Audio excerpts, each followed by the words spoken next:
Hi guys, so welcome back to my YouTube channel. So आज हम कुछ important questions discuss करने वाले हैं। पिछले वीडियोस में हम राइटर्स को इन डिटेल पढ़ रहे थे, लेकिन आज मैं सोच रही हूँ कि मैं कुछ क्वेश्चंस डिस्कस कर लूँ जो आपके एग्जामिनेशन पॉइंट ऑफ व्यू से इंपॉर्टेंट है, और सॉल्व पेपर में से मैं ये वाले क्वेश्चंस आपके साथ शेयर करूंगी ताकि आपका जो लाइक पढ़ने का प्रोसेस है वो और ज़्यादा आसान हो जाए, साथ में आपको कुछ इंपॉर्टेंट चीज़ें पता चल जाए।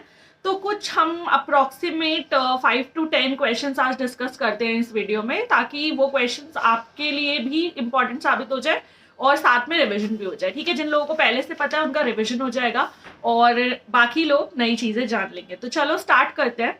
पहला क्वेश्चन है, which narrative poem by lord Tennyson presents the story of a fisherman turned merchant sailor who after a shipwreck is marooned on a desert island. ठीक है, पहला क्वेश्चन पूछा है कि ऐसी कौन सी नरेटिव पोएम है जो लॉर्ड टेनिसन ने लिखी है, जो प्रेजेंट करती है स्टोरी ऑफ अ फिशरमैन, जो एक फिशरमैन की स्टोरी है जो टर्न कर गया मर्चेंट सेलर में after a shipwreck, is marooned on a desert island. तो चार ऑप्शंस इसमें हमारे पास क्या है? First, crossing the bar, second, Tithonus, third, Enoch Arden, और last one is Maud. So the correct answer is C, Enoch Arden. ठीक है, तो सेकेंड क्वेश्चन है, in memorial verses Matthew Arnold pays tribute to 3 great poets. Memorial verses जो work है Matthew Arnold का, उन्होंने उसमें ट्रिब्यूट पे किया है 3 ग्रेट पोएट्स को। Who are they? उनके नाम हमें बताने हैं। First option, Goethe, Shakespeare, Wordsworth. Next one is Goethe, Shakespeare, Milton. Then Shakespeare, Milton, Wordsworth, या फिर Goethe, Wordsworth, Byron. So the correct answer is last one, Goethe, Wordsworth and Byron. ये 3 महान poet थे जिनको ट्रिब्यूट पे किया था किसने? Matthew Arnold ने। अपने कौन से वर्क में? मेमोरियल वर्सेस में। क्वेश्चन इधर का उधर, उधर का इधर घूम के भी आ सकता है, तो आपको वो चीज ध्यान में रखनी है।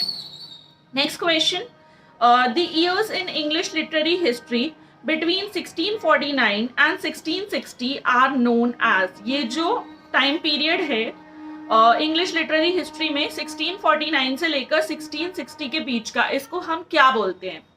First, the new classical period. Next, the Commonwealth period. Third, the Stuart period. And last, the Jacobean period. ठीक है, तो हमें पीरियड का नाम बताना है। सो हमारा करेक्ट आंसर है बी, द कॉमनवेल्थ पीरियड। 1649 से लेकर 1660 के बीच का जो पीरियड था इंग्लिश लिटरेरी हिस्ट्री में, वो कॉमनवेल्थ पीरियड के नाम से जाना जाता है। ओके, होपफुली आपको समझ आ रहा होगा कि मैं किस कॉन्टेक्स्ट से ये चीजें बता रही हूँ, बिकॉज ऑब्वियसली आप देखो इसमें डेट्स हैं, राइटर के नेम्स हैं, उनके मेजर वर्क, सब कुछ कवर हो रहा है। तो इन डिटेल पढ़ने के साथ साथ ना क्वेश्चंस डिस्कस करना बहुत ज्यादा इंपॉर्टेंट है, बिकॉज पेपर में क्वेश्चंस ही आपके पास आने वाले हैं। तो इससे आपको आइडिया भी लग जाएगा और साथ साथ में तुम लोग की तैयारी भी हो जाएगी। ओके, बोर नहीं कर रही मैं, बार बार रिपीट इसलिए कर रही हूँ बिकॉज कई बार चीजें दिमाग से स्लिप कर जाती हैं, क्योंकि हम पेपर के लिए इतने ज्यादा एंशियस रहते हैं पेपर की तैयारी में, तो वो चीजें ना स्किप हो जाती हैं। इसलिए हम कोशिश करेंगे कि सारी चीजें हम थोड़ा थोड़ा करके कवर करते चलें। Moving on to the next question, in R K Narayan Swami and friends, बहुत ही ज्यादा फेमस वर्क है आर के नारायण का, तो उसी पे क्वेश्चन है, आता भी है एग्जाम में। In R.K. Narayan Swamy and Friends, which game offers Swamy the best kind of emotional release? Game की बात पूछी गई है कि कौन सा गेम था जो स्वामी को इमोशनल रिलीज देता था from the strains and pressures of disagreeable circumstances. हम सभी की तरह जो भी लाइफ में डिसएग्रीएबल सर्कमस्टांसेस चल रहे हैं, उससे रिलीफ देने वाला गेम बताना है स्वामी एंड फ्रेंड्स में। ठीक है, जो स्वामी को देता था। ऑप्शन आपके पास बहुत ही सिंपल क्वेश्चन है, ज्यादातर लोगों को इसका आंसर पता होगा, फिर भी जिनको नहीं पता उनके लिए डिस्कस करते हैं। First option cricket, second football, third tennis, last one is hockey. So the correct answer is cricket. Okay, क्योंकि पूरा का पूरा जो वर्क है वो क्रिकेट पर ही बेस्ड है। Next question, William Blake expressed the importance of the particular when he said that. एक स्टेटमेंट उन्होंने दिया विलियम ब्लेक ने, to generalise is to be dash, to particularise is the alone distinction of merit. इसमें हमें fill in the blank का option choose करना है। Again I am repeating, to generalise is to be dash, to particularise is the alone distinction of merit. Right, so options में है an idiot, be a poet, third a dreamer, last one a skunk. तो यहां पे हमारा आएगा an idiot, A option. अगर हम इसको फिल कर देंगे तो क्या होगा? To generalise is to be an idiot, to particularise is the alone distinction of merit. यहाँ पे वो पर्टिकुलराइज जो वर्ड है या पर्टिकुलराइज की जो इंपॉर्टेंस है उसको हाईलाइट कर रहे हैं, इसीलिए उन्होंने बोला है कि जो जनरलाइज करता है वो एक इडियट है और जो पर्टिकुलराइज करता है वही एक अलोन डिस्टिंक्शन ऑफ मेरिट की कैटेगरी में आता है। ठीक है, next one is which of the following was not a dialect of old English. इनमें से कौन सा ओल्ड इंग्लिश का डायलेक्ट नहीं है? हाँ, नहीं है, कौन सा नहीं है ये बताना, कौन सा है नहीं बताना, ये भी याद रखना, नॉट ध्यान रखना। First Irish, second Northumbrian, third Mercian and last one is केंटिश।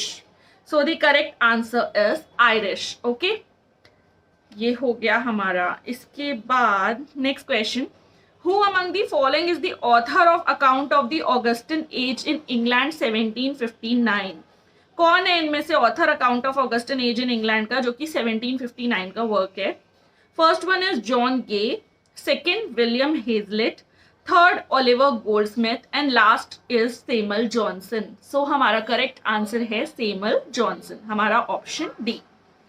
Next question, next last but not the least, in how many parts did Cervantes publish his novel Don Quixote? कितने पार्ट्स में है ये?